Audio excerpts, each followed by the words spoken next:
İlham Əliyev Avropalılarla, ilk növbədə isə Makronla barışdı. Olimpiya məşəli Makronun yandırdığı alovların yanında sönük qalacaq. Fransa Azərbaycanla diplomatik savaşa davam edir.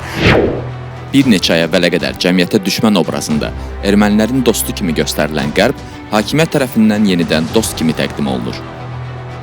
Son bir ildə Prezident Əliyevin Avropa Birliyinin təşkil etdiyi tədbirlərə tez-tez qatılması bir yana, Azərbaycanın Avropada ən böyük düşməni kimi təqdim olunan Fransa Prezidenti Emmanuel Macronla indi İlham Əliyev heç nə olmamış kimi zarafatlaşıb, dostcasına deyib gülür. Azərbaycana qarşı çirkin bir təhribat planlaşdırılırdı. Bu təhribatın müəllifi Fransa idi və Fransada Ermənistana indi himayədarlıq eləyir. Onlar bir-birinə bacı deyirlər.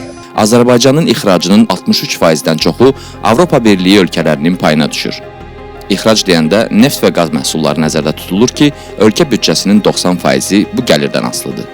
Azərbaycanın neft ixrac etdiyi top 5 ölkə, eləcə də qaz satdığı 12 ölkədən 10-u Avropada yerləşir. Lakin paradoks ondan ibarətdir ki, Qərbdən ayrı gəzib Rusiyanın yanında görünmək Əliyevin müstəqil lider obrazını zədələyirdi və tənqidçilərinə ona Rusiyanın vassalı adını verməyə rəvac verirdi.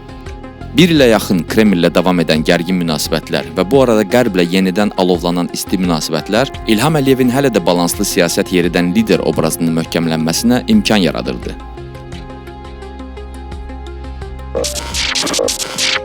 İlham Əliyevin davranışlarını Rıza Şah Pəhləvi ilə müqayisə etmək yerinə düşər.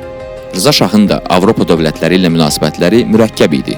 Bu münasibətlər müasirləşmə və neytrallıq arzusu ilə səciyyələnirdi. Amma son nəticədə onun devrilməsi ilə bitdi. Qərb öz maraqlarına görə İlham Əliyevin istəklərini təmin etməyə çalışır. Baş verənlər göstərir ki, İlham Əliyevin Qərbdən istədiyi ondan demokratiya və insan haqları ilə bağlı məsələləri gündəmə gətirməməsidir. Başqa sözlə desək, İlham Əliyevin Qərbə qarşı aqressiyası bundan qaynaqlanır.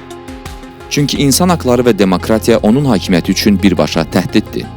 Azərbaycan prezidentinin istəyi Qərblə sadəcə ticarət əlaqələri qurmaqdır.